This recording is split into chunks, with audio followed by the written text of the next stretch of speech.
Okay, why don't we get started here? We'll start with some announcements. Lab 1 is going to be out today. It's due 2 weeks from this Friday, so you have 2.5 weeks essentially to finish it. Okay, so watch out for it. I'm going to put it up on the web page and post it to Moodle right after today's class. So that's the first announcement. Second announcement is makeup class. There is going to be another makeup class this Friday. Just so that I can cover the last lecture material that you need for the lab. Okay, I didn't want to wait for next week. Since the lab is coming out today, we need to cover a little more material, so all the concepts that you need for the lab are already been covered in class. Okay, so Friday, same time, 9 o'clock, this room, we will have our second makeup class. Okay, so I'm going to send an email about that as well. Okay.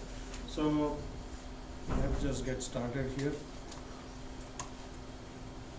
Okay, so I'm going to continue from last time, but let me first stop and continue the parable I was relating last class.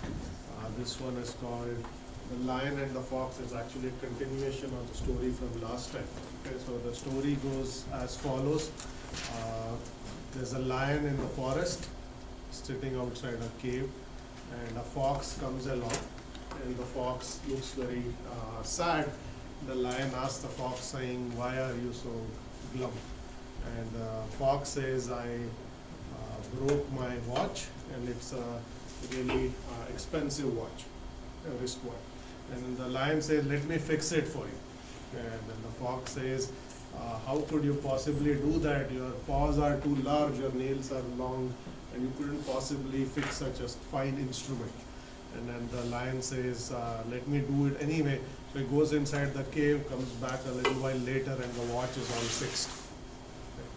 A short while later, a wolf comes along. The wolf is also looking sad, and then the lion asks the wolf saying, "What happened?" The wolf says, "My hard drive crashed, so my laptop doesn't work anymore, so I can't get any work done." The lion said, "Let me fix it for you." And the wolf says, "How could you possibly do that? Your paws are too large. This is a fine instrument. The screws are small. You couldn't possibly even open the laptop, let alone fix the disk." And the lion said, "Let me do it anyway." So goes inside the cave, comes back, laptop is all fixed. A short while later, the lion goes in, and inside there are 6 rabbits sitting with fine instruments, fixing all sorts of things.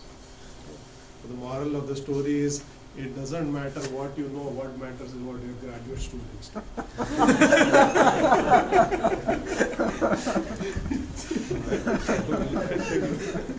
From that point on, discussion. So I have few slides on server design issues that come up from some of the material you covered so far and some that we haven't. This material is probably useful as background for some of the design decisions you may be making for your lab 1, which I said is going to be out today. Okay? This has to do with server architecture, not as much as what the client has to do. Okay, so I have some set of issues. There is no particular order. I'm just going to go through all of them. Okay? The first design decision, as we had looked at before, is whether the server is single-threaded or multi-threaded. I'm going to come back to that in just a moment. Okay, so I'm going on to that part. But let's look at these figures here, which are basically relate to how the server, how the client contacts the server and how the server is going to process requests. Okay? The first figure here basically relates to how does the client know which endpoint the server is listening on. Okay, so you may have more than one server running on the machine. Servers listen to what are referred to as socket or port numbers. Okay? In order for a client to talk to a server, the client has to first make a connection to the server. Okay, the question is, you need to know which port number the server is listening on. Okay? For standard services like HTTP, okay, you have well-known port numbers. HTTP servers by default listen on port number 80. Okay? So a browser can simply connect to a machine on port 80 and it will talk to the web server. SSH service runs on port 22 and so on. Okay, but if you're writing an arbitrary application, okay, then you have to find some arbitrary port number to listen on. And then the question is, how does the client, which is running on a different machine, know how to contact the server? Okay? So there are two ways to do this. One is you hardcode the port number in the client. Okay, so the client, you say, this service that our application I'm going to write is going to listen on port 8030 or some, you assign whatever port number is not used, you assign it, and then the client is also going to have that port number hard-coded, but this is going to work, but it's going to be less flexible. If you need to change the port number, you will have to change the code and recompile it. If that port number is in use on some machine, you cannot actually use it. Okay? So a different way to do this is to use a registry, which is typically also called a name server. So when the server starts up, it is going to register itself with the name server, which is a directory service. Okay, and say this, I can pick whatever port number it wants and register it. So saying, I am server such and such and I am listening on this port. Okay. So now when the client starts up, the first thing it's going to say is, I don't know which port number to use to contact the server. So it's going to ask the directory service instead, saying, is this server up? And if so, what port number is it listening on? Okay. And then the directory service will say, yes, the server came up, it registered itself. This is the port number, so if you need to contact it, to connect on this port. Okay, so you are going to essentially use a level of indirection where you use another service called a naming service where you will register your port numbers and then contact the server. So these are two very common ways by which you can decide how to connect to a server, how a client connects to a server. You do not have a well-known port number that's well established, which are only there for standard services. You will have to use one of these two techniques. Either statically pick a port number, which may not be always be portable if someone else has some service running on that port number, that's not going to work. Or you dynamically choose a port number, any unused port, and register the server with a naming service, a directory service, and then the client can ask the directory service. Okay? So these are two techniques. The directory service could also be a file that you just store these port numbers, you add the entries or remove. It would be a process. It doesn't matter. That's what is shown in the first figure here. What is shown in the second figure is, once you have established how a client needs to contact the server, how is the server architecture designed? And I had mentioned some of this previously when I said you have a dispatcher or a master thread if you have a multi-threaded server that is listening for requests, and when requests come in, you hand it to any idle thread, a pool of worker thread. You can hand it to any idle thread for service. You can do this regardless of whether you have a multi-threaded server or a multi-process server, where the server is a set of processes. You have a master process and slave processes, and requests are sent to the master process, which is the one that's listening for requests on that port number, and as request comes in, you hand it over to any slave thread or slave processes. Okay? This is how you can achieve concurrency in your server design. Okay? So keep that in mind. Okay, there's one last bit here where the directory services on Unix, Okay, they are referred to as RPC port mappers. Okay, if you are using RPC, which we will cover in the next class, remote procedure calls, you have a standard service called a port mapper. You register yourself as a port mapper. Okay. There is often also another service in Unix where the servers are started on demand. You don't have a server running if it has no request. You can simply have a super server that dynamically starts servers as and when needed. Okay, so you basically use something called inetd, which is an internet daemon, which can listen onto a set of ports for different servers. When a request comes in, if the service is not already running, you can start that service on the fly. This is simply for efficiency reasons, so you don't have lots of idling services simply running. If you don't have any FTP or SSH connection, you don't need the SSH daemon to run. When a connection comes in, you can start it on the fly. So that's another way by which you can conserve resources on your machine, not have lots of processes that are not doing anything because there are no incoming requests. So these are all design decisions that you can make: dynamically start server, dynamically choose a port number, use a naming service, and so on. Right? So that's one set of design issues. Another set of design issues that will actually be very relevant in the lab assignment is whether you will make your server stateful or stateless. Okay? A stateful server keeps track of every client that is talking to it by keeping track of its socket ID or some identifier in its memory. Okay? So you maintain the state of connected clients. You can also maintain active sessions. A session is a connection where there are multiple requests that are going between a client and a server. Okay? This is referred to as a stateful server, where the server actually knows about all the clients that are connected to it or are communicating with. Shouldn't say connected, but communicating with it in some shape or form. Okay? Now, another way to design your server is to keep it stateless, where you don't keep track of any client. Client request comes in, you service the request, and the connection is torn down. The client needs to make a new request, it sets up a new connection, sends whatever request it wants, the server processes it, sends it back. Okay?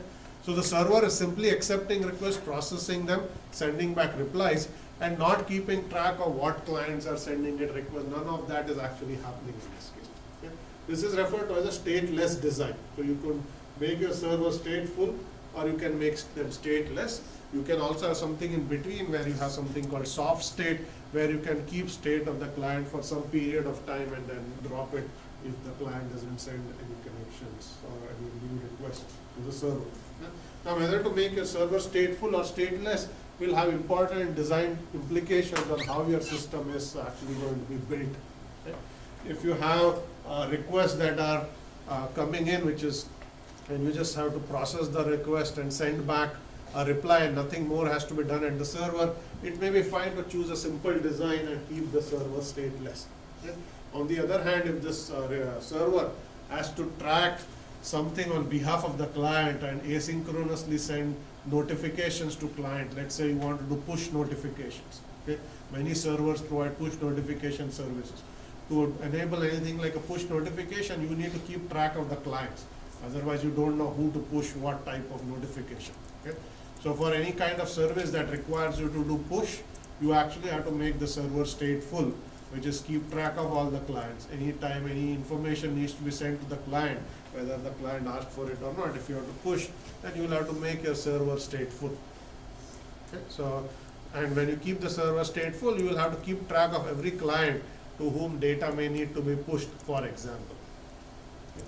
So we'll come back to more of this when we do the lecture on web services and whatnot, because we will see what happens when you make HTTP server stateful versus stateless, what design decisions can be made, how can you use a stateful server in the context of the web and so on. Okay? But this applies to any class of server, it doesn't have to be just the web. Okay? Once you look at the lab assignment, we'll come back to this, we'll see that there are some aspects of the lab that require you to maintain state of the clients, and there are other aspects where you don't need. Okay? So you will probably end up using some form of stateful servers in the lab. Okay? This is depends on how you design it, but that may be very likely. Okay? So that's another design decision to make. The third one is whether you are going to replicate your server or not, and if you replicate the server, how are requests that are coming in distributed across multiple servers. As from a lab's perspective, the first lab doesn't require any replication. It's going to be a single server. But the second lab will actually make you replicate the server and distribute some of the functionality of the server across multiple machines. Okay?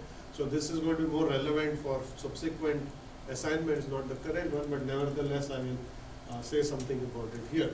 So what this figure is showing, here is the server itself is a two-tier server. We talked about multi-tier applications in a previous class. So you have a server that has let's say an application tier and a database tier. What is being shown is both the tiers are replicated. Okay, here this tier has 6 replicas. It's running on 6 servers.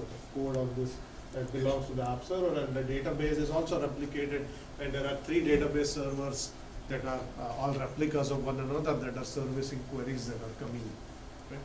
So the real question is, if you have any system where you have replication and there are lots of users coming and making requests of the server, how do you decide which request gets serviced by which server?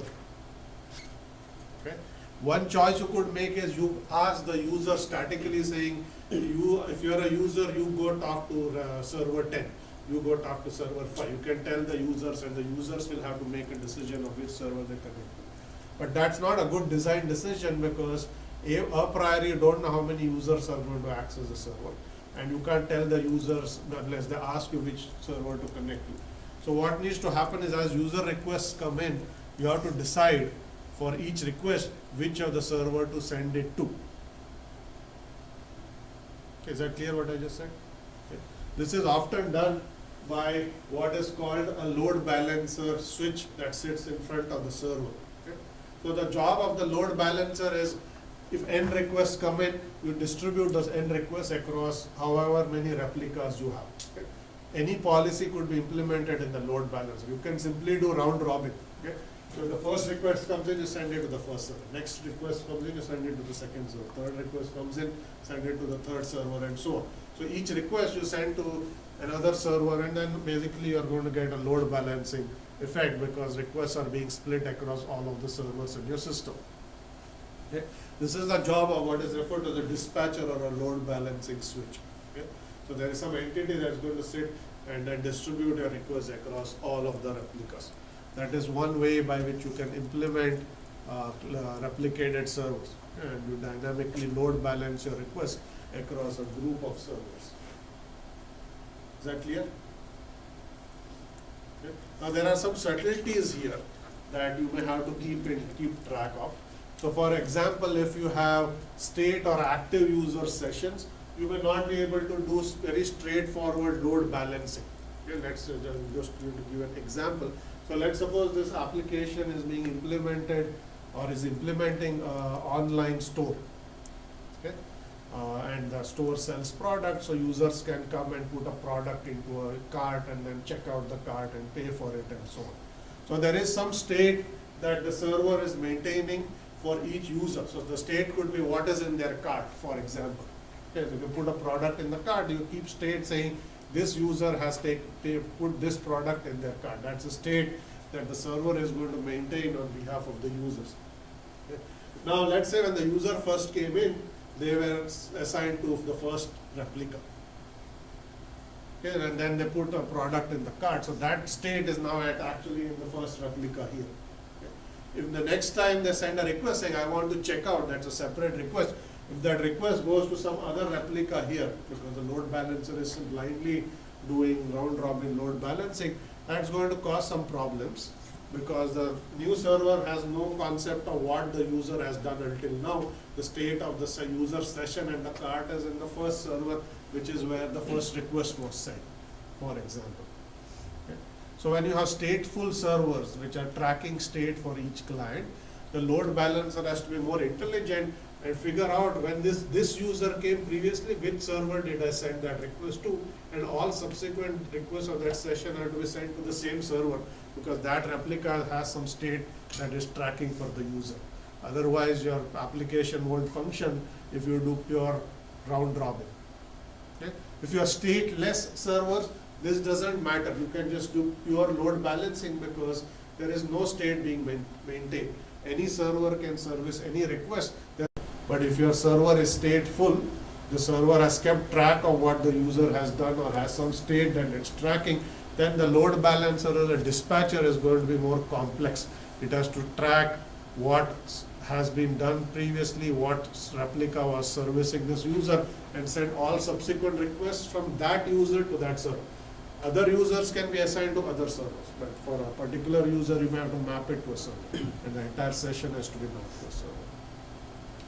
So if in the future lab assignments you make some decisions on replicating your server and you have a load balancer, you have to keep these issues in mind. If you simply say I'm going to load balance, every request goes to the next server, you may not get the desired effect. Yes, there's a question. Can we not replicate the state to the other server also? Okay, so the question is, can you not replicate the state to the other server?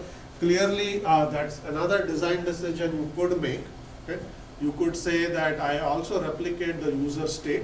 Anytime I have something in the cart, I send that message to all my servers, say here is what's in the cart. So I have the state of all the users on all machines. Okay?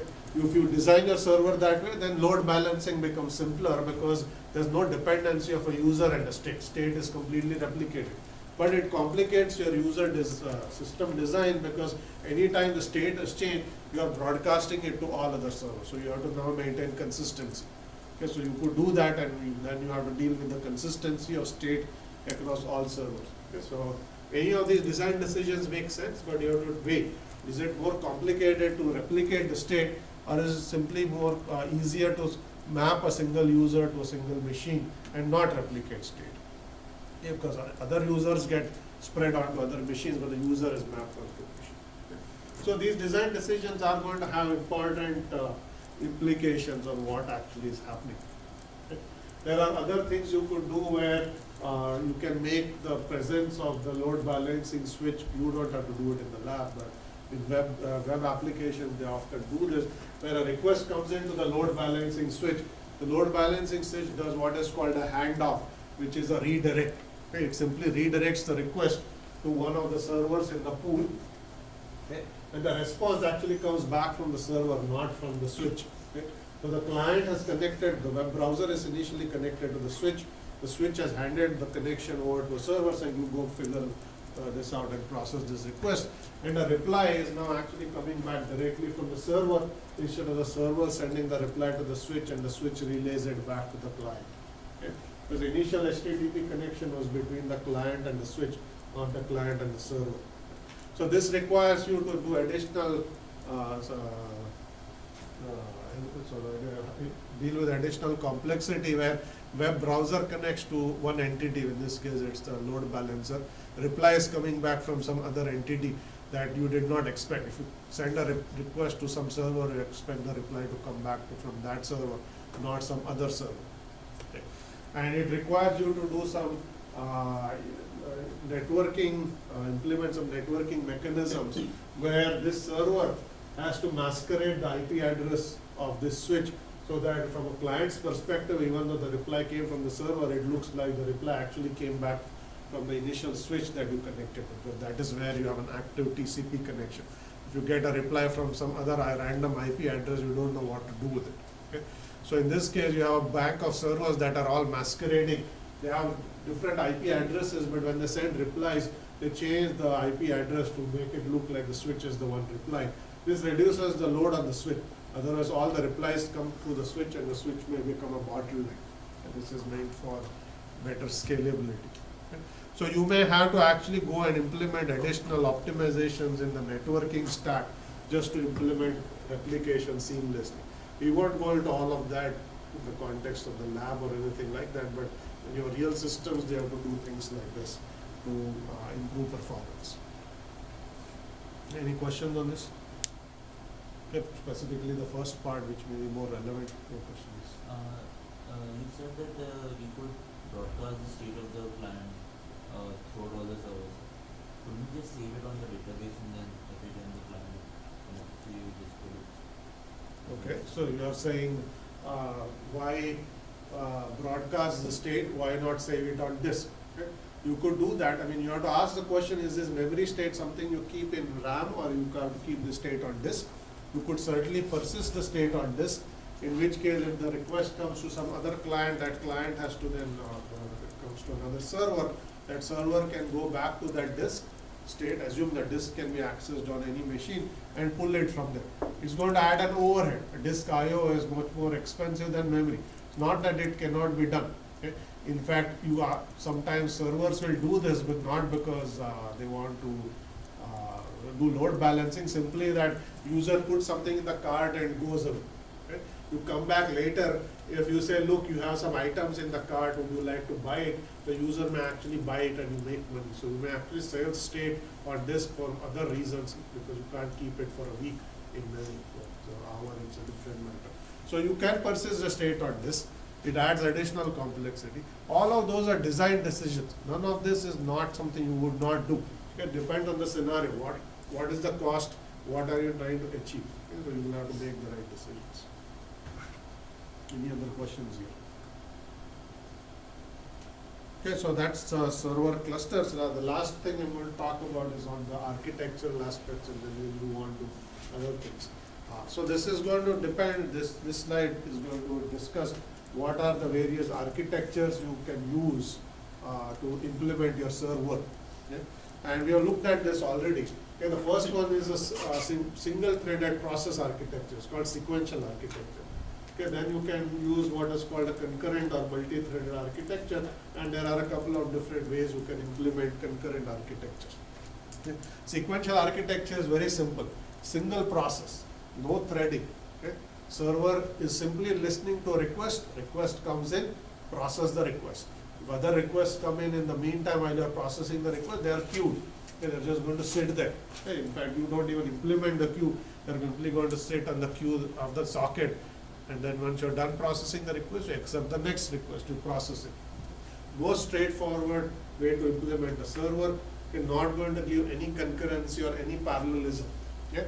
Multiple requests come in, only the first request gets serviced, the others are queued and serviced one at a time. Okay? Single process, sequential architecture. Okay? Then you can make the server multi-threaded or multi-process, where there is, as I said, there is a master thread or a master process, and there are some slave threads or slave processes. Okay? So in this case, the master thread or the master process is going to listen for requests, okay, and it's going to assign that request to a particular worker thread or a worker process. Okay? That process is going to process the request and send back a reply. Okay? This is going to give you some form of concurrency or parallelism, because multiple requests come in, you hand them over to multiple threads, okay, or multiple processes, and they can all work on their individual requests in parallel. If you have multiple cores, you will actually get real parallelism. Okay? So requests in this case will not have to wait. Okay? Now this concurrent architecture, there are multiple ways to implement it. The simplest way is what is called a thread per request model. Okay. So in this thread per request model, so you have, let's say, the master thread. Okay. In the thread per request model, you basically create these threads, or it could be a process per request. So you'll have to create processes on the fly as each request comes in. Okay. So when a request comes in, you will create a thread. Okay. And you will hand that request over. Say go process it. The thread will go process the request. When the request is done, the thread will terminate. Okay? So you're dynamically spawning threads or processes. As more requests come in, you'll spawn more threads. Okay? So you can scale up as much as you need, depends on how much concurrency you're seeing in the system. If 10 requests come in, you will create 10 threads on the fly, and each request will be given one, each thread will be given one request, and you're done. This very simple model is called a thread per request model. In this case, the worker threads or worker processes haven't been pre-created. You are creating them on the fly as requests are coming. Is that clear? Okay. So that's the first model. The second model is you basically pre-allocate a pool of workers. Okay. So in this case, when the server starts up, the master thread is started, and then you will create maybe, let's say, a pool of n threads. Yeah, or if it's a multi-process, you will create n processes. You can pick whatever n you want. Okay? So depending, so n will limit the amount of concurrency you can support. If you pick n is 10, that means your server is capable of simultaneously servicing 10 requests. If you make it 12, you are simultaneously capable of servicing 12 requests. Okay? So in this case, the threads are pre-allocated in a worker pool, and as the requests come in, you are going to assign them. Okay? If more than 10 requests come and you have created a pool of 10, first 10 requests will get serviced. Okay, and any additional requests have to wait until one of the worker threads becomes idle. Okay, this is how you are going to manage a static pool of worker threads or worker processes. Is that clear? Okay. Now, it is possible, obviously, for this worker pool to be shrunk or grown. Just because it's static doesn't mean it doesn't change over the lifetime. If you start with 10 threads and you find that there are lots of requests getting queued and not getting service, you can dynamically add maybe 3 more threads. So now you grow to 13. Or if you see that threads are just sitting there idle doing nothing, you can shrink the pool. Okay? So the simplest technique here is to create a static pool, but that pool can be grown or shrunk, where you will add some complexity to your server, but you can then scale the capacity or scale it down as you need to. Okay? So the request per thread model is fully dynamic. You do not have to decide how much concurrency you want, you just simply start spawning threads. Each thread will service exactly one request and terminate. In the static pool, the threads live for the entire lifetime of the server, and they will process many requests. Okay, each request that's handed, they'll process, and they'll go back to idle state, waiting for the next request to be handed to them. Okay. And the size of the static worker pool, it doesn't have to be fixed. You can change it based on load and so on. That makes the server design more sophisticated. Okay, this model is actually used in the Apache web server. It's a very popular web server that you've used to service any websites or host website. Okay, in Apache, you start with the default number of static threads, and Apache monitors the load on the system. As it sees the load is going up, it can dynamically increase the size of its worker pool, okay, to up to some specified max, and then you can keep increasing or decreasing it based on how much concurrency it sees in the system. It's a fairly sophisticated server from that perspective. Okay. So let me ask a question. Why do go to a static pool when you could scale arbitrarily to any concurrency you want with a thread per request model? The thread per request model, when 100 requests come in, you spawn 100 threads. Okay, each is going to service a request and the thread will terminate. Only 5 requests come in, next time only 5 new threads are created. So it seems like a request per thread per request model can gracefully adapt to whatever load the system is seeing. You don't have to predetermine, am I going to see 5 requests at once, 10 requests at once, 100 requests at once. How many requests come in, you spawn that many threads for that time instead. So why would you not actually just use a thread per request model? Why have a static pool at all? Yes, Patrick. Every time you process a request, you have to use a system call. Okay. Every time you process a thread, you make a system call. People agree with what was said? Yes, every time request comes in, you have to create a thread.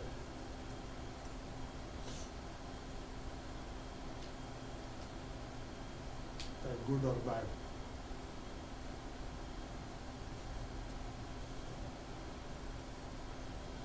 So you have to ask the question, what is the overhead of creating a thread? If the thread creation overhead is high, then you are doing this for every request. So every request is being taxed by an additional overhead, not only the amount of processing time you need to spend on the request, but the time to create a thread is a tax that you are putting on that request, and it's an additional load on the server. Okay. As it turns out, thread or process creation is not cheap. Okay. If you remember when we said kernel level and user level thread, if you had user level threads, maybe it's not that expensive, because those are all library calls. But most of the threading systems are kernel based. They are kernel level thread. They require you to make a system call to tell the OS saying start a new thread. Okay, so it's not a cheap operation to spawn a thread. Okay. So if that is the case, then since you are paying this overhead for every single request, you are paying the overhead of creating a new thread, that may be expensive. Yes, and you basically are adding additional load on the server for no good reason. So instead of that, if you pre-create a pool, then you pay that overhead only once for the entire lifetime of the server. The server is running for 7 days, then you boot it up, it creates 10 threads, that's the only cost you pay. The threads are there, you don't pay the overhead of creating them over and over and over again. Okay? But the disadvantage, as we saw, is that if you pick in, then you are stuck with that concurrency limit. If more than n simultaneous requests come in, those requests are going to be queued until you decide to spawn additional thread if your system supports that at all. If you just say static pool, cannot even change the size of the pool because I wrote a simple server, and you're stuck. If concurrency is greater than n, the request will wait. Okay, then they will have increased latency. The users will see longer time for the server to reply. Okay, so there are all these trade-offs you have to weigh. Okay? Do I pay the price of creating a thread every time? Okay? If you are willing to pay that price, then you don't need to worry about what level of concurrency will my system support. If you feel that the overhead is high for your system, you have to go with a static pool. Okay? If you feel that the concurrency cannot be predetermined, you have to make a dynamic pool, not even static. Okay? So all design decisions to be made when you decide whether to do concurrency. The other dimension is whether you are using multi-threaded or multi-process. Okay? Rather than using multiple threads within the same process, you can also spawn processes and hand them requests. Okay, that's an alternative architecture. Now it turns out creating processes is even more expensive than creating threads.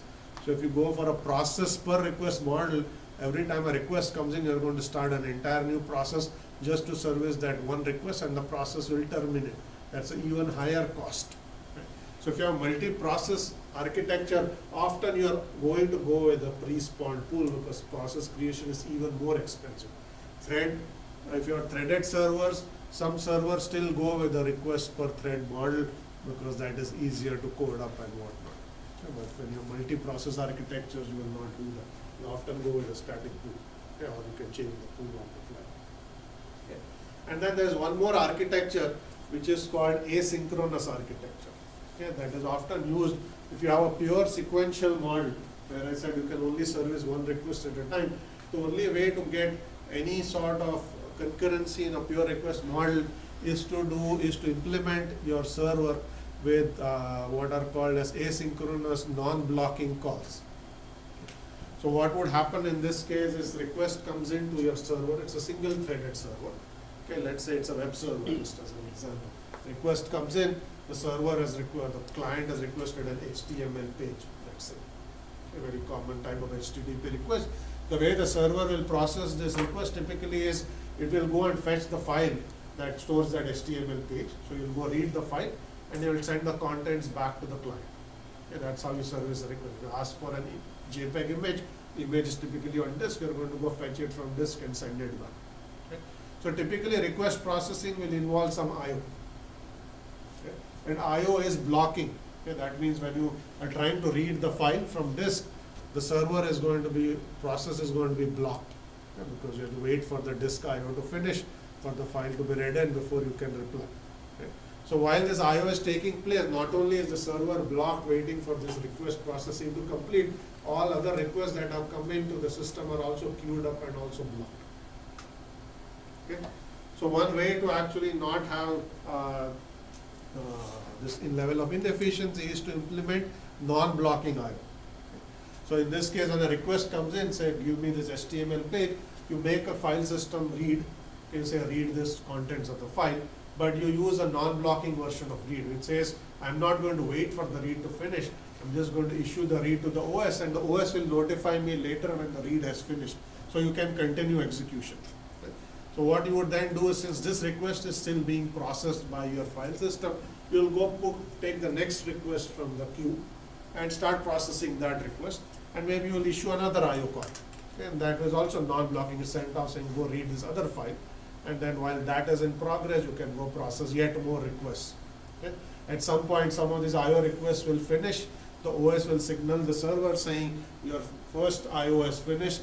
The server will then have to go and take that contents of that file that have been read in at this point, construct a reply and send it off to the server. Okay. So you will not block on any I/Os because you're using non-blocking calls, and you'll get some degree of parallelism as a result. Multiple requests are being serviced. You don't wait for the first request to finish before you start the processing of the next request. Is that clear? Yes or no?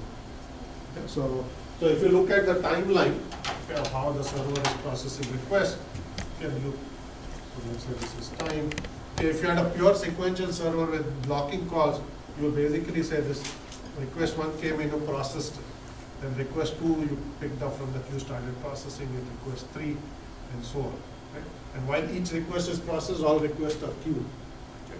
If you use asynchronous calls, what will happen is you will basically take the first request, you start processing it, but since you may need disk IO, you will basically issue a read in a non-blocking fashion while that read is in progress.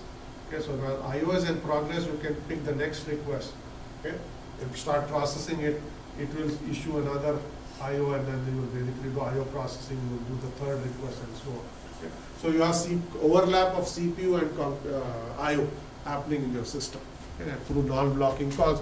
And in this case, you don't wait for each request to finish. You can start processing request 2 even before request 1 has finished, if request 1 is doing IO, for example. Okay, this is called using asynchronous communication or asynchronous non-blocking IO in single-threaded processes. Okay, is that clear? So we basically talked about 4 different architectures: pure sequential, single-threaded blocking calls, okay, event-based, which is the name for async, using single-threaded but using asynchronous calls. There's multi-threaded, there's multi-process. Okay, so you can implement your servers using one of these 4 techniques. Okay, so I just want to take a pause here and see if you have any thoughts on the relative efficiency of those 4 techniques. Okay, which one is going to be the most efficient, which one is going to be the least efficient, and what actually impacts the efficiency of the server.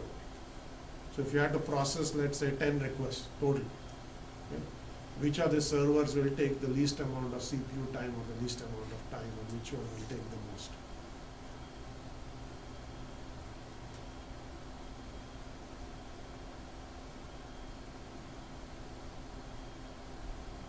Yes.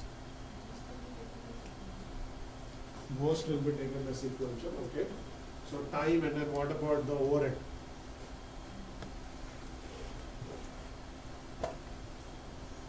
There's latency and there is processing overheads. Yes. Okay, process based will have most overhead, and what do you think will contribute to that overhead? Okay. So creating 10 processes will cause overhead. What if it was a static pool? You would still be creating some number of processes beforehand. Okay, so you do create the processes beforehand, fine. What happens when after they are created? Is it efficient after that point? Or is it not efficient? So there's a process creation overhead, that we agree. Is there any other overhead once you created the process? If I say ignore the process creation, let's put that as startup. System is booting up, I don't care at that point. After it has started running, what overheads do we care about at that point? That will get something. Message passing between processes. Yeah, message passing. In this case, let's say you're just handing a request to a process, there's nothing more to do. So we ignore that. You haven't even done messaging, so we don't do anything on this. We'll come back to that next time. Yes. Process scheduling. Okay, process scheduling is an overhead. Okay, request, if you have 2 requests being serviced by 2 processes, you have to context switch between them. So context switch is an overhead you have to think about in this case. Okay, in multi-process, you will be switching between processes. In multi-threaded, you are going to switch between threads. Okay, if you have 2 threads servicing 2 requests, you have to switch back and forth between them. Okay, that's an overhead you will have to pay. Okay, that's an OS overhead of switching between threads and switching between processes. Okay. So in addition to creation startup overheads, which I'm not saying we ignore, there are other overheads to also think about, which is what overhead you incur when you have multiple requests being processed. In these two cases, those are context switch overheads that you are actually going to pay some price. Okay? And it should be clear that switching between processes is more expensive than switching between threads, because threads belong to the same address space. Context switches are cheaper. Okay? So ignoring the startup overhead, which you do have to consider, but let's ignore that just for this for a moment. If you are actually looking at runtime overheads, process-based will be more expensive in terms of context switch overheads than thread-based. Okay? And both of those will be more expensive than the first two, because in this case there's only one process. There's nothing to switch. All requests are only being serviced by one process. So let's assume this is the only process on the system. So you don't have to switch to anything else to service multiple requests. You just have to sit within the same process and keep processing requests. Okay?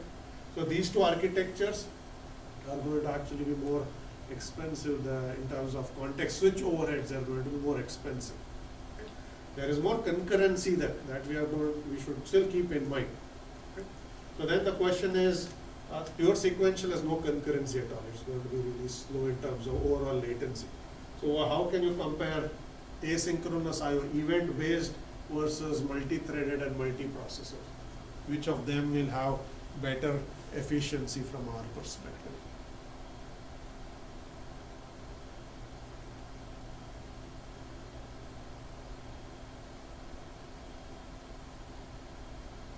Anyone wants to guess? Yes, Patrick. I would guess that the context switching is going to have more, but just from like the emergence of Nginx and stuff. Okay. So you're saying context switching is going to be more expensive than implementing asynchronous IO. That's what you were saying. Okay. And you don't have anything else to say something? If we have multiple cores, then we can use those in thread-based. If we event-based, we can just using one core. Yes. Okay, so those two are actually the right answers. So the answer is it depends. Okay, there's no one right answer. If you have a single core system, just one core, no processors, event-based architecture is the most efficient of the four. No context switches, and yet you get concurrency because you do non-blocking. You are not waiting for anything. You can service as many requests as you want. You are just only going to be bound by the speed of your disk to service the request. You are not going to wait for one request to finish to do the next one, which is the same thing that happens in threads. You don't wait for the first worker thread to finish before you start the second worker. So you get concurrency in both of those cases. Here there is no context switch overhead. Here there is context switch overhead. So in a single core system, the event-based architectures are the most efficient. You cannot do any better in terms of all the taxes and overheads you pay. Okay? But the disadvantage here is as soon as you go to a multi-core system, there's only one process, there's only one thread within that process. So you cannot take advantage of multiple threads at all, or multiple cores at all. So in that case, a process-based or thread-based will win, because you can get true parallelism. Okay, you can use both the cores and double the processing capacity of your system, for example. Okay? So those are all considerations to keep in mind. Okay, very efficient systems are always written as asynchronous event-based. They are very complex to write. Code is a lot more complicated, but they are really efficient. So if you really need a very high performance server, what you will actually do is have as many processes as your cores, and each process does event-based. Okay, so you will actually use a hybrid architecture where you will create one process per core, and each process is going to service asynchronous IO. Okay? Those are the most efficient servers you can actually write. They are very complicated. If you want to do somewhat simpler things, you will go with a thread-based or process-based that allows you to take advantage of multiple cores.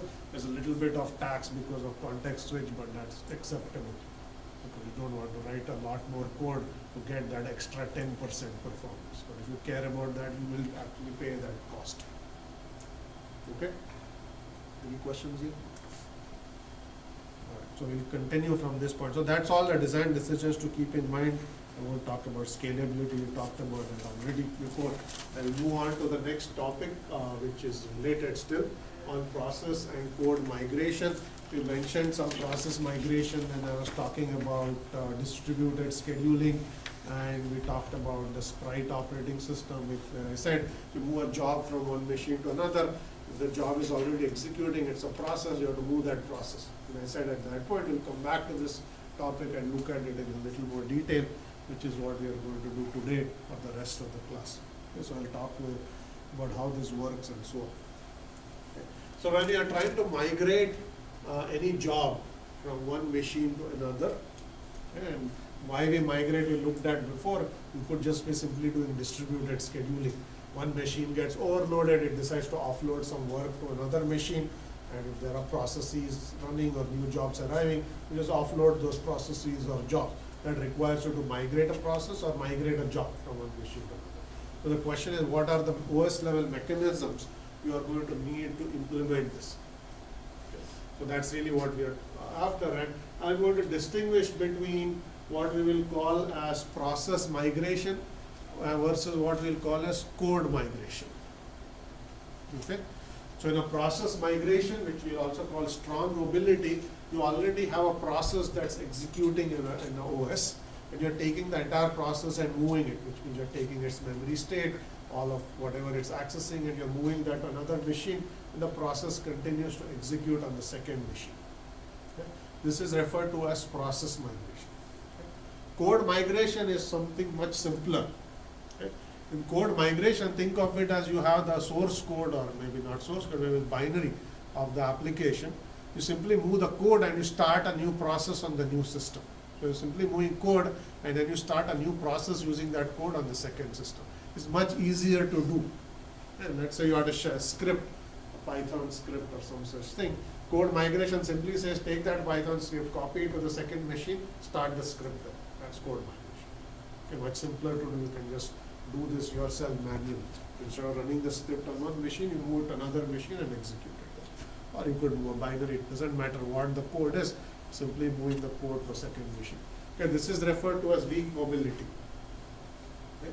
First case, the code has to move because that's part of the process, but there's process state that's also moving with it, all the memory state. In this case, there's no process hasn't even started, simply moving the code and you're starting the process on the second machine. In either case, you're taking a job and moving it somewhere, executing it somewhere else. So one is simpler than the other. Okay, there are many other examples of where you encounter this in practice. Okay, so there are examples that you may have encountered that are some form of code migration. So let's say you are filling a web form in a browser. Okay. In this case, the server has sent an HTML page, but it's embedded some JavaScript in the HTML page just to do validation, for example, to make sure the date is entered in the right format or whatever else it may be validating. Okay? That's a form of code migration. Okay? Some code came to your browser from the server.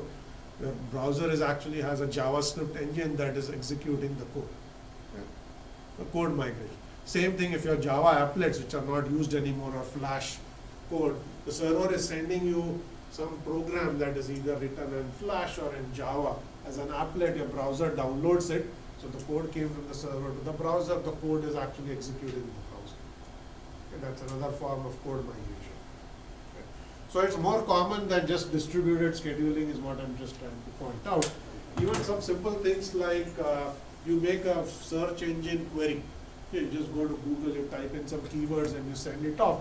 That's actually a query that you just sent. Okay, they will be simple text words, keywords, but from a search engine's perspective, that's a query saying send me all results that match this query. Okay, so that's a query. Query is a program, okay, that has actually been sent off to the server and the server is executing. That's a reverse form of code migration where you send some code. You could have typed a SQL query and sent it off to a database server. Same thing.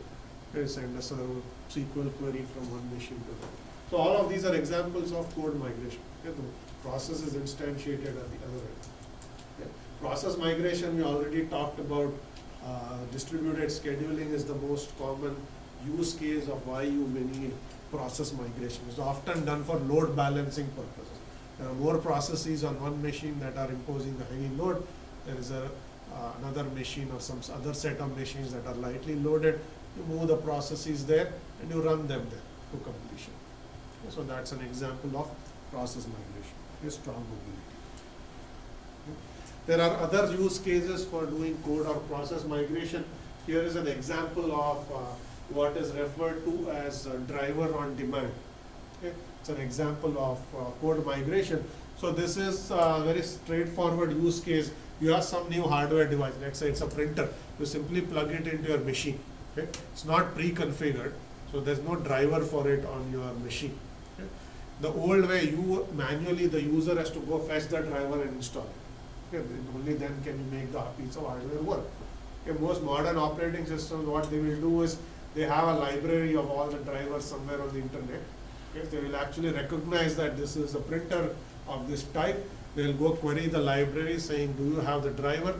They'll download the driver on demand, because we need a network connectivity for this to happen. They'll download the driver, they'll install it, configure it on the fly, and your printer is ready to go. The user doesn't have to sit and find the printer, driver, and download it, install it. The OS is doing all of that for you. Okay? So you will have some database of drivers, connect a device, the download driver is fetched on demand, install. Okay? Example of code migration. Driver is a piece of code, in this case it's typically a kernel module that's been downloaded for you. Okay? This makes system configuration easier. Okay? That's another example of where you encounter this type of systems. Okay? Now the question is, how do some of these things work? And I'm going to talk about this at a very high level, and we'll look at some details. Okay? So first let's try to understand what is involved in implementing process migration versus code migration. In a process migration, the entire process has to move, which means that a process, everything that's associated with the process moves. Typically that's the code, binary code, that's part of the code segment of the process, any resource segment, the stack, heap, and the data set.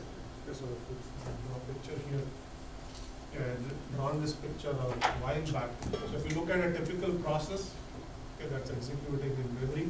Okay, this is the memory state of the process. It will have multiple segments. There is a code segment, which is also called the text segment in some cases. This is simply the machine instructions that you have written for that process. Okay, this is the binary that's loaded in memory for that process. Okay, you will have the stack. The stack will go up. The heap segment, but this is all where the variables are stored. There are local variables, global variables, all the data associated with the process. Okay. So if you are going to move the process, everything that's in the memory state of the process has to be copied to the other machine. Okay. So the code segment has to move, all the resource segments have to move, and so on and so forth. So all of that has to move to the second machine. And there are other complex things that have to happen, which we'll talk about in the next slide. But at least that has to happen.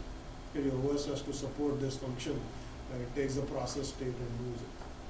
Now, if you have weak mobility, this is much simpler, as I had already mentioned earlier.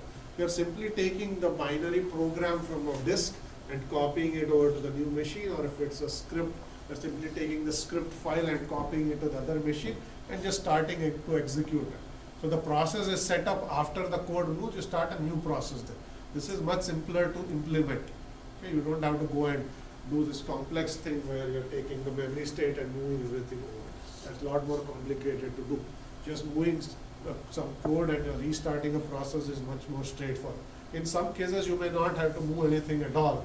If you have a distributed file system where the files are accessible from multiple machines, there's nothing to move. You simply tell the other machine, go to this file and start executing. Okay, so there is even less overhead. The file system is actually shared across the machines that are moving code. Okay, but if there's no such file system, you have to actually copy the code. Okay. So here you transfer the program and then start a process with the program. Okay, a simpler thing to do. Okay, the other dimension is who initiates the mobility. Is it initiated by the sender or is it initiated by the receiver? And the answer depends on what scenario you are trying to use it. When we talked about distributed scheduling, we talked about sender initiated and receiver initiated. In one case, the sender was initiating the transfer of, in another case, the receiver was initiating it. There are many similar use cases. Okay? So you may have, let's say, I gave the example of downloading a Java applet or a Flash and so on. Okay? That is initiated by the receiver. This is your web browser. Web browser sends a request saying, give me this HTML page. HTML page may have some JavaScript, it may have Flash embedded in it, it may have some Java applet. Okay? But it is the receiver. Receiver initiated the transfer. And the source code, the JavaScript, all of that is at the server, which is the sender. So sender is sending them. But the receiver initiated the transfer by making, in this case, an HTTP request in the browser to the server. Okay. You can also have sender initiated, where the sender is actually sending the code over. Okay. So this is the simplest example here is you type the search engine example. You type the keywords and you hit submit and you send off these keywords to Google. Okay, that's a search query. Okay. Query, as I said, any query is a program. Okay, however it's written, whether it's text or not. So you basically have sent off a query off to the server. You are the sender. Okay. The search engine, in this case Google, is the receiver. So that's a sender initiated migration. Okay, so you can have the migration can be initiated by the sender or the receiver, and you can have process migration or code migration. So these are all independent dimensions. Is the code getting transferred? Is the process? Is the sender initiating it, or is the receiver initiating it? Okay. And the last part is who is executing whatever has been transferred. Typically, the new machine is going to execute it, but that raises the question: are you executing code or process? Depends on whether you're using strong or weak mobility. When your code migration, typically, when the code arrives, you will execute it in a new process. Okay.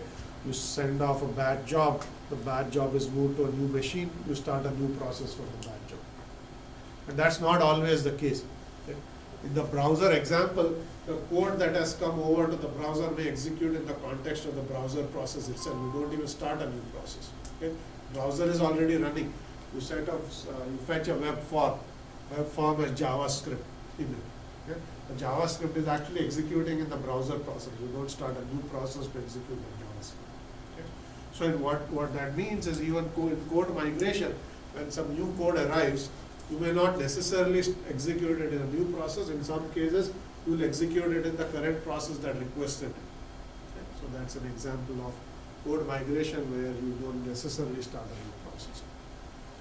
The process migration, when the process moves, obviously it's a new process that has to start up there. Okay, so there are many ways to do this. Okay, we'll talk a little bit about process migration. There's also something called remote cloning, where you make a clone of the process, which is basically a mirror image of the process, and then execute the process on the other end. Okay, and both are very similar, so you won't distinguish between them. We'll just talk a little bit about process migration. Any questions here? Okay, so this is just a picture that shows you all of these possibilities, showing you that depending on your system, you may have weak mobility or strong mobility. Within each of these, you can have sender initiated or receiver initiated, and within each of those four, you can create a new process to execute whatever code or data or process is migrated, or you can start execute it in the current process. So you will basically get different endpoints. Okay, so that's basically each of these path is going to result in a specific system that has made those decisions. So this one says I use strong mobility, is receiver initiated, I migrate the process. Or this one says I use weak mobility, it's sender initiated, I'll execute that in a separate process, whatever code came. So we talked about 3 dimensions. They're all independent. So any combination will give you a particular system that has made certain decisions. Okay? Okay, so now the most important part, okay, all that was more straightforward. The most important or the hardest part to deal with is what happens to resources that your process is actually accessing. Okay? This is where all the complexity of doing process migration or code migration sets. A process that when it starts up or is executing may need several resources over the lifetime of its execution. Resources could be as simple as files. Okay? You start a process, it's going to read some file and process it. Okay? Let's say you move that process to some other machine. Okay? If that file is not accessible on the other machine, the process cannot continue. Okay? Because we'll try to issue IO request to the file system on that machine. File system will say, I don't even know what this file is, and the process will get an error and stop. Okay? Or you may have a process that is trying to print.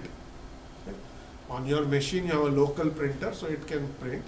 And if you actually happen to move it to some other machine and there is no printer on that machine, if it tries to do print, nothing will happen. Machine won't go, the process won't work. Okay, so you may have hardware resources. A printer is just an example, it could be any hardware resource. You may have software resources like files that you are trying to access. When you move a process or move the code, if those resources are somehow not accessible on the second machine, process will not work. Okay? The most complicated is actually network sockets. Okay? If you have this process communicating with other processes, this is where it gets really messy and complicated. If you simply move that process to a second machine, the IP address of the process is itself changed. So this is not going to be seamless to whoever is communicating with the client, with that machine, with that process, because you are communicating with the process at its old IP address. Suddenly IP address changed. Okay, so I don't, as the other endpoint, I don't know what to do. Okay, think about this. You have a browser that's talking to a web server. Okay, suddenly the web server has moved to some other IP address. The web browser was in the midst of sending an HTTP request. It will still go to the old machine, but it's going to the IP address of the machine, not to the process. Okay, and now the process is now on some other machine. Client server communication is not going to work anymore. So network sockets are the most complicated resources. They are the hardest to deal with. We won't talk about network sockets today. I'm going to say a little bit about how these other resources can be handled, okay, which are files and printers and whatnot. Okay, so before I even talk about solutions, let's ask, but let's look at what kinds of resources we care about. Okay? So we are going to look at two dimensions of resources. Okay? What is the type of the resource and how attached is that resource to a particular machine. Okay? So here we have the first category, we have three classes. Okay? You have a resource that you identify using its identifier. This resource could be a specific website, a URL or something like that. You could have a resource that you identify by value, saying I need the C library version 1.1. Okay? Any C library that's 1.1, that C library, any copy of it will work, not that particular one. In this case, if you say I need to talk to that FTP server, you can't say any FTP server will do. You are actually trying to access a particular FTP server. Here, any library with that version number might work for you. Okay? And then the last one is a very loose binding where you say, I need a printer. Yeah, I don't care whether it's an HP printer or some other printer, I just need to print something. Okay, there's very loose binding. You just say the resource type is printer, and you don't really care about the exact model of the printer and so on. Okay, so when you talk about resources that a process is trying to access, there is some degree of how strongly you want to bind to a particular type of resource. And as you go from the top one to the bottom, there's a looser binding. And here you want to access a particular machine or a particular server. Here you want to access something that has a certain type, but any copy will do. And here you don't even have that level of binding. So this will allow us some flexibility in what action we take in order to make a resource in that particular category accessible when the process moves. The second dimension here is how easy is it to move a resource should you be willing to do it. So you have something called unattached resources where you can freely move it. This could be files. You can move a file when I move some process. They are not attached. You may have fastened resources. Fastened resources are resources that you can move, but the cost is high. Example of it just could be a large file or a large database. So process is accessing a database. Database is 10 gigabytes in size. Okay. Would you move it to another machine if the process moves? Yes. Is it expensive to move? Also yes. So typically you don't want to just move 10 gigabytes of data for no good reason. You better make sure that it's going to take some time to do it, and you're paying the price for some benefit you've reached to achieve. Okay. So those are called fastened resources. And these are resources that can move, but the cost of doing so is high. Last one is fixed resources. These are resources that you cannot move. Okay? Printer is attached to this machine. Of course, you can pick up the printer and move it, but you can't automate it. Okay? You can't write a script that will move the printer.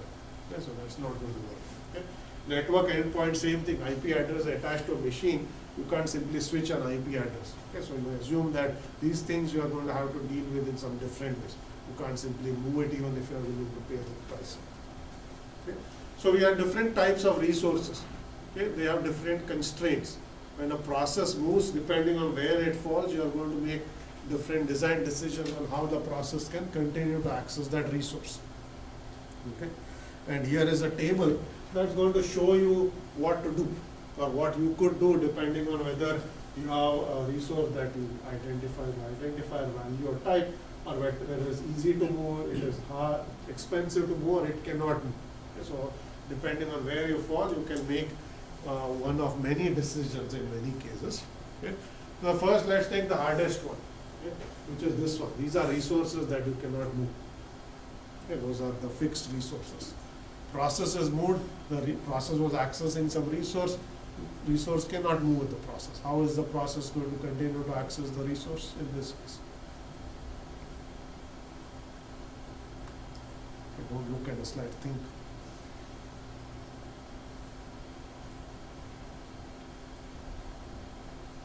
So let's make it more concrete. You have a printer attached to this machine and moved a process that wanted to print to this printer to some other machine.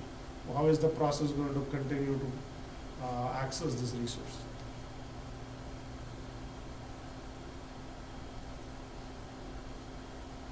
You do have a network between.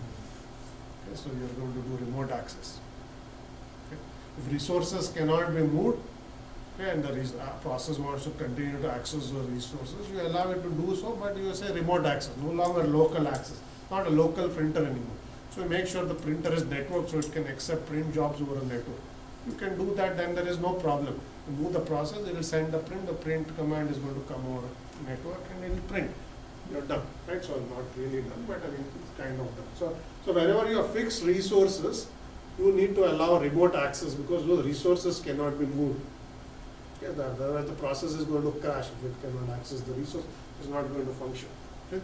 So that GR there essentially means establish a global system-wide reference. That simply means the resource has to be networked and is able to be accessed over or a network from another machine. It's no longer a local resource. It's a resource that has is networked and can be accessed from somewhere else. Okay, that's all it means. So the only thing you can really do in this case is really provide remote access. Okay? I'll come back to that last one there. Okay, but that GR essentially says global access. Okay, for this other two, we have a choice. Yeah, what we do. Okay, that's why there are multiple options there. Okay, the choice are if you can move it, go ahead and move it. If you can make a copy, make a second copy. Okay, if you want to provide remote access, provide remote access. All of those choices are still available to us. Okay, process was accessing a file, for example, the process moved. You have a choice. The file will move with it, so it can continue to access the file there. Okay, you can make a copy of the file, which means the file there's an original copy here, a second copy on the other machine. It can still access the file. Or you don't move the file. You simply say the file stays here. All I/O actually becomes remote. It's a networked I/O. Okay, so basically the file being accessed over a network using a network file system or a distributed file system. So all of those options are still available to us. Okay, so when you have unattached resources, you can do move or you can do copy or you can do remote access. So all those things are still available to us. Okay. If it's a fastened resource, which means it's an expensive resource, you can move it, but it's expensive, then you have to weigh some trade-offs. Okay. So large database, should I move it or not? You can always provide remote access, accept queries over for this database over a network, for example. Or if you think that network I/O is expensive and this is a very I/O intensive application, then you say I'm willing to pay the price. It may take me a long time to move it, but after I moved it, all I/O becomes local, and this is an extremely I/O intensive application, so network I/O is going to slow it down tremendously, so I'm going to pay this one-time cost of moving it, and then all I/O becomes faster. So you have to weigh. There's no right answer. Is there remote access better, or should I pay the price and make a one-time copy and so on? So you will see that the default choice, if it's fastened resource, is remote access. Okay? But you have a choice, you can move or copy. In this case, the choice doesn't exist. It's a fixed resource, you're not moving it, it's not going anywhere. So you really have to make it access the original resource over a network. Okay? And the last line here basically says by type, this was our loosest binding.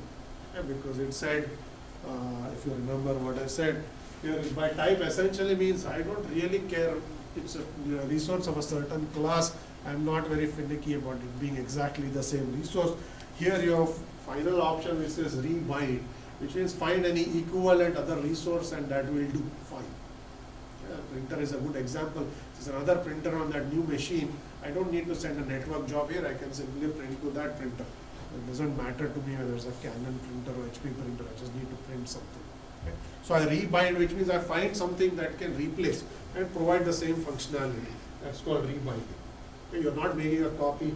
You're not moving it. You're not providing remote access. You find something equivalent that will do the job.